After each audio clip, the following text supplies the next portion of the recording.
सबसे पहले आपका नाम, आपका मुख्तसर सा तारुफ, आप क्या करते हैं? मेरा नाम इमाम अली, बाय कास्ट मेरी जंजी है। मैं इस्लाम कोट थरपारकर के नज़दीकी मेरा गांव है थरकोल एरिया में, वहाँ से रहने वाला हूँ। वैसे समाजी वर्कर हूँ। आपका थर के कल्चर के साथ, यहाँ की सकाफ़त के साथ क्या नाता है? थर का कल्चर, थर की सकाफ़त, एक तो पुरानी जो हमारी थर की जो सकाफ़त थी, वो आप समझो कि जो सारी सिंध की सकाफ़त है उनसे भी हमारी थर की एक मुख्तलिफ सकाफ़त थी। कुछ चीज़ें हैं जो सिंध से मिलती जुलती हैं, लेकिन हमारी जो सकाफ़त है, हमारा जो कल्चर है, उस पे ये जो गुजरात है इसका बहुत असर है। तो थर चूँकि रेगिस्तान है, एक सहरा है जी। बाकी सिंध में जो जिसको बैराज का इलाका कहते हैं, वहाँ की शायरी, वहाँ का सकाफ़त थोड़ी सी अलग है। थर की किस तरह से मुनफरद है और आपको सबसे उसकी अच्छी चीज़ क्या लगती है? थर की सकाफ़त मुनफरद इसलिए है कि थर का जो थरी औरत है उसका जो एक अपना जो कपड़े पहनना वगैरह कल्चर और सकाफ़त यही है। हमारी जो हमारे बड़े बड़े दादे बड़े बड़े जो गुज़र गए हैं, उनका एक जो पटका बांधते थे और उनकी जो कचहरी में गुफ्तगू होती थी, उन गुफ्तगू में, और आप सिंध के और डिस्ट्रिक्टों की गुफ्तगू में देखेंगे, आज तक भी देखें आप ना, हमारा कल्चर, हमारी तहज़ीब जो है वो सारों से मुख्तलिफ इसलिए है कि हम एक पुरअमन, और आप समझो कि एक यहाँ पे तो तालीम भी नहीं थी, लेकिन हमारे जो लोग जो ना वो इतने एक समझो तो महज़ब लोग थे, जो एक दूसरे का एहतराम करना, बड़ों की इज़्ज़त करना और बड़ों के साथ अच्छा रवैया रखना, उनके सामने इतना जज्बाती नहीं होना, ये यहाँ का एक समझो कि कल्चर सकाफ़त, ये सारी ये थर की थी और आज भी है। इखलाक वो आज भी है, थरी लोगों की थर में आज भी है। क्योंकि कराची जैसे बड़े शहर में थर के बहुत सारे नौजवान आते हैं, काम वाम करते हैं, उनको कभी जज्बाती होते हुए नहीं देखा कि गुस्से में आ गया हो, कोई लड़ाई हो गई हो। तो ये थरी मिजाज है क्या? हमारी थरी में एक कहानी है, जो बैराज के लोग हैं वो पानी जो नदी बहती है उन नदी से ही पानी बस लेकर पी लेते हैं, लेकिन हम आप समझो कि 400 फुट नीचे से पानी निकाल कर पीते हैं। तो हम जितने नीचे से पानी निकालते हैं ना, हमारी जो बर्दाश्त है वो भी इतनी है। वाह। इसलिए हमारा बंदा इतना जज्बाती नहीं होता है और इसीलिए यहाँ पे ज़्यादातर अमन शांति रही है। कभी सुनने में नहीं आया सिंध के बाकी इलाकों में जो झगड़े हो जाते हैं, मारा मारी हो जाती है, यहाँ पे इतना। थर का एक मिसाल यही है। तो यहाँ आप देखो, जो भी बैराज एरिया के हमारे जो भी डिस्ट्रिक्ट हैं उनमें ये कारोकारी का एक कत्ल आम होता है, इज़्ज़त का कत्ल आम होता है, किसी से दुश्मनी हो उसको हटा दो और घर में जाके किसी बच्ची को जो है उसकी भी ज़िंदगी ख़त्म कर दो। थर में ऐसा कभी भी नहीं हुआ है, आज तक भी ऐसा नहीं हुआ है। लेकिन सूरत हाल को देखते हुए कुछ कुछ चीज़ें हो रही हैं, हम भी महसूस कर रहे हैं तो ये गलत हो रहा है। अगले जैसा थरपारकर नहीं रहा है, उसमें जो असर पड़ा है तरक्की के साथ इसका भी असर पड़ा है कि लोगों में जो पहले वाली वो जो ना वो कम होती जा रही है। वरना हम अपने गांव में रहते हुए, अपने महल्ले में रहते हुए, अपने पड़ोसी जो किसी भी कम्युनिटी को हो, लेकिन हम उनसे कोई बुरी नहीं करते थे। अगर कोई किसी से कभी कोई गलती हुई होगी तो वो बंदा कभी उस गांव में नहीं आया होगा उस शर्मिंदगी की वजह से। और आज तक भी कभी किसी से कोई गलती होती है, अगर उसकी बात आगे आ जाए तो वो बंदा लोगों के सामने नहीं आ सकता उस शर्म की वजह से। लेकिन उनके जो माँ बाप है वो भी गांव के सामने शर्मिंदा होंगे। तो थर की एक और बात जो बड़ी मशहूर है, यहाँ पे मजहबी हम आहंगी और जानवरों के साथ प्यार, मतलब जानवर जो है वो ज़िंदगी का एक हिस्सा है। इस लिहाज से भी थर बाकी इलाकों से मुख्तलिफ। मजहबी हम आएंगी के लिए हमारे बड़ों से लेकर आज तक हम एक दूसरे के साथ जो हमारी खुशियाँ बांटते हैं, इनकी हमारे जो सनातन धर्म के जो लोग भी हैं, तो उनकी कोई जो भी खुशी होती है, वो होली हो, दिवाली हो, दशहरा हो, तीज हो, इनके जो मुख्तलिफ जो त्यौहार आते हैं, तो वो त्योहारों में हम उनके घर पे चले जाते हैं, उनसे मिलते हैं, उनके पास खाना भी खाते हैं। और जब हमारे त्यौहार, हमारी ईदें वगैरह जब आती हैं, तो ये हमारे पास चले आते हैं, हमसे मिलने आते हैं, हम एक दूसरे के साथ बैठते हैं, खाना भी खाते हैं। हमारी शादियों में भी ऐसे ही होता है, शादियों का खाना, आना जाना, उसकी रस्म रवाज वो सेम टू सेम होती है। तकरीबन आप समझो कि हमारे जो औरतें हैं, घरों में जो गीत गाया जाता है ना, वो भी सेम है। तकरीबन आप समझो कि सेम है। कुछ कोई गीत अभी जो नई जनरेशन है उन्होंने को लाया है, किसी को याद ना हो ना, बड़ी जो भी औरतें बैठी हैं उनके पास जो गीत हैं हमारे, वो सारे सेम ही हैं। एक जो डोरो जो गाया जाता है, वो हमारी नॉन मुस्लिम कम्युनिटी भी की बच्ची जब वो घरों से रुखसत होती है, उनका भी गाया जाता है, तो हमारी बच्ची का भी गाया जाता है। हमारे में ऐसे हुए है, वो कोई भी नहीं है, कोई नहीं है, कोई भी नहीं है। और इसी तरह ज़ाहिर है कि चूँकि सहराई इलाका है, जब बारिशें नहीं होती मुश्किल हो जाती है, लेकिन उसके बावजूद अपने माहौल, अपनी फितरत के साथ यहाँ के लोग जुड़े हुए हैं जी। मतलब छोटी सी मिसाल है कि जब बाहर से लोग आते हैं तो मोर को देख के हैरान हो जाते हैं, लेकिन यहाँ के लोग उसको प्रोटेक्ट करते हैं, तहफ़्फ़ुज़ देते हैं। जी बिल्कुल, ये भी यहाँ के मिजाज का हिस्सा है। मोर तो हमारे, वैसे आपने आज देखा होगा कि इधर घरों में ही घूम रहे हैं, लेकिन हमारा कभी बच्चा भी मोर को घर से नहीं निकालेगा। मोर आप समझो कि वो हमारा भाती है, घर में रहने वाला एक ख़ानदान का ही है। वो मोर जब भी आप समझो कि एक बारिशों की सीज़न होती है, मोर उस टाइम में मोर को बाहर खाना भी मिलता है, वो क्योंकि वो सारी ज़मीन सब्ज़ होती है, फली भी होती है, खेतों में भी चला जाता है।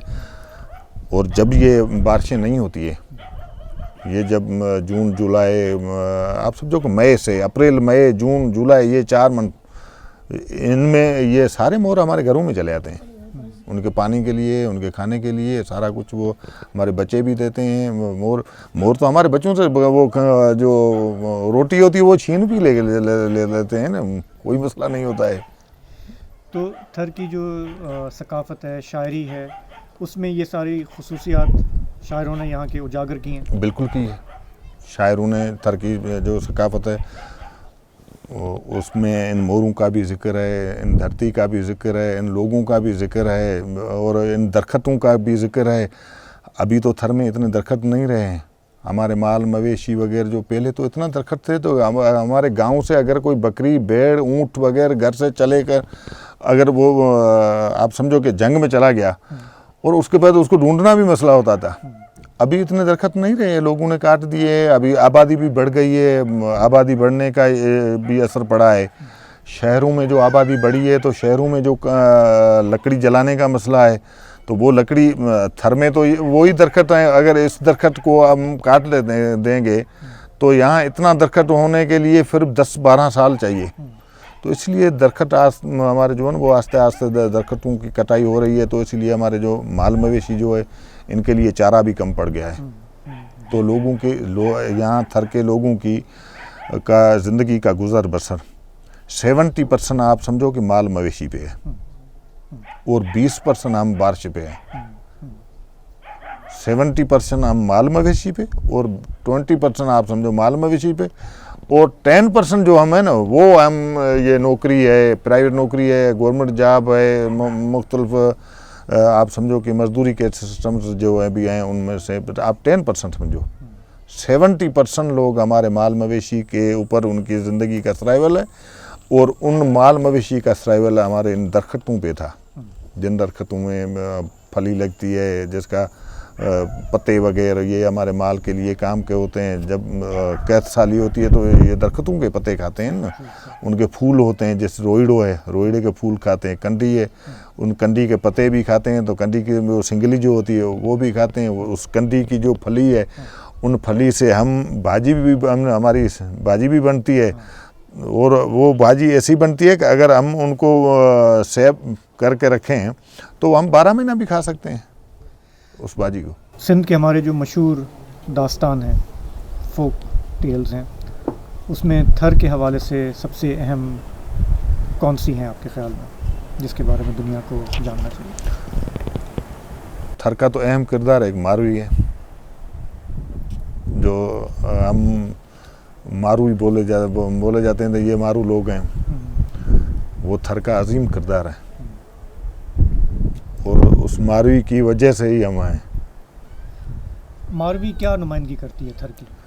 मारवी हुबल वतनी का किरदार है।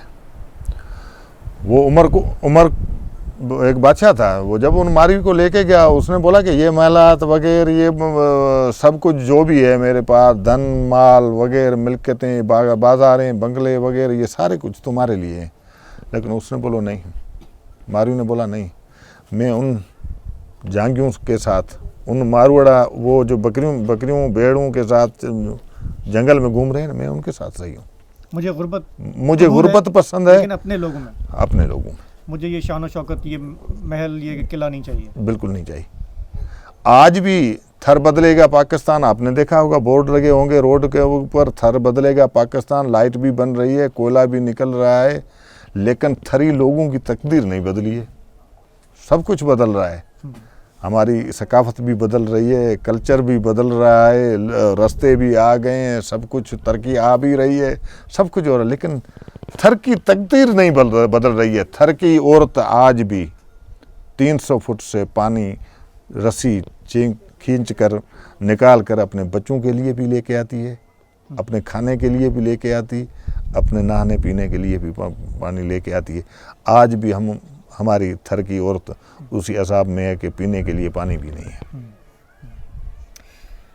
बोर्ड लगे हुए हैं, बदलेगा थर बदलेगा पाकिस्तान। जी आप किसी ज़माने में थर प्रोडक्शन कंपनी के साथ रहे हैं, जिसमें आपने आपका बहुत शायरों के साथ वास्ता पड़ा, आपने मौसीकी की दुनिया के हवाले से आप उसका बड़ा हिस्सा रहे, जो थर में चीज़ें मशहूर हैं। टैलेंट कितना उभर कर सामने आया है थर से हालिया बरसों में?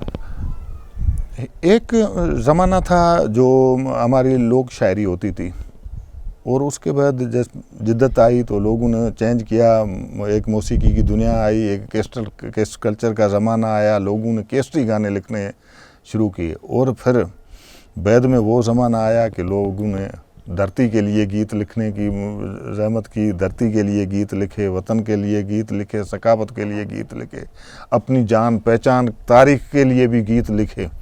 तो टैलेंट तो आया है, तब्दीली भी आई है लोगों ने। बड़े बड़े नाम हालिया बरसों के अभी इस टाइम तो थर के खूबसूरत शायर हलीम बागी भी है, खलील कुंभार भी है, हमारा इंतहाई खूबसूरत शायर है थर का, जो थर के बहुत हसीन शायरी लिखने वाला है। वो ऐसे काफ़ी खूब, हाजी सांद भी है हमारा इंतहाई खूबसूरत शायर है। तो काफ़ी सारे हमारे ऐसे शायर हैं। फ़नकार उस्ताद शफ़ी फ़कीर, मरहूम सादिक फ़कीर की तो अभी डेथ हुई है, लेकिन सादिक फ़कीर के जो बच्चे हैं नज़ाकत अली और रायत, तो वो भी खूबसूरत गायक हैं। हमारा अब्बास फ़कीर जो हुसैन फ़कीर का बेटा है, वो इंतहाई थर का मौसीकी का उस्ताद था। वो हुसैन फ़कीर सादिक का भी उस्ताद था, जो सादिक सिंधी गज़ल का बहुत बेहतरीन कलाकार था, लेकिन सादिक फ़कीर का उस्ताद जो था वो हुसैन फ़कीर था। तो थर में बहुत सारे, रजब फ़कीर है, तो काफ़ी सारे, रफ़ीक फ़कीर है, थर में बहुत सारे फ़नकार हैं हमारे। वैसे नहीं तो थर में मौसीकी का कहत नहीं है, मौसीकी का कहत नहीं है थर में, आज भी मौसीकी जिंदा है। लोग कहते हैं कि जहाँ पे मुसीबतें तकलीफ़ें ज़्यादा होती हैं वहाँ से फ़नकार ज़्यादा निकलता है और वो ज़्यादा दिल से गाता है। हाँ बिल्कुल गाते हैं, क्योंकि उसके पास दर्द है। हम अप्रिशिएट करते हैं, बिल्कुल वो बहुत गाते हैं और बहुत खूबसूरत गाते हैं। आपने ख़ुद भी काफ़ी गीत लिखे हैं? जी, मैंने मशहूर गीत हैं जो लोग गाते हैं। जी, आप हमें कुछ गा कर सुनाएं, आपका जो फेवरेट कलाम वो थोड़ा सा बता दें, वो किस बारे में है, ताकि लोगों को समझ में भी। मेरा कलाम, अगर मैंने एक थर पे बहुत लंबी एक नज़म लिखी थी, वो भी बताऊं? अगर कोई गीत बोलो तो कोई गीत बताएं। माए में जी डात जियूं प्या, जागी सारी रात जियूं प्या, माए में जी डात जियूं प्या, तू छा जानी अहमक माण्हू,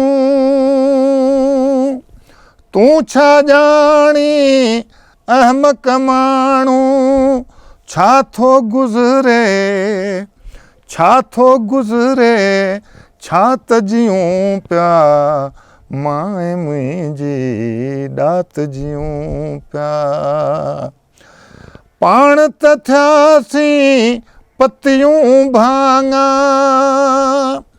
पाण त थियासीं पतियूं भाङा, पंहिंजी पंहिंजी पंहिंजी पंहिंजी ज़ात जियूं पिया, माए मुंहिंजी डात जियूं पिया, जलाद खे चओ मक़्तल ॾे अचु, जलाद खे चओ मक़्तल ॾे अचु, आऊं अॾी ऐं आऊं अॾी ऐं कात जियूं पिया, माए मुंहिंजी डात जियूं पिया, जागी सारी रात जियूं पिया, माए मुंहिंजी डात जियूं पिया। इनमें मरकज़ी ख्याल क्या है इसमें? मैं और मेरी डात जो है वो हम जी रहे हैं। डात जो शायरी है, मेरे पास जो मेरी शायरी है, मैं और मेरी डात, मेरा फन, मेरा फन, मेरा फिक्र, फिक्र वो जी रहे हैं और सारी रात जी रहे हैं।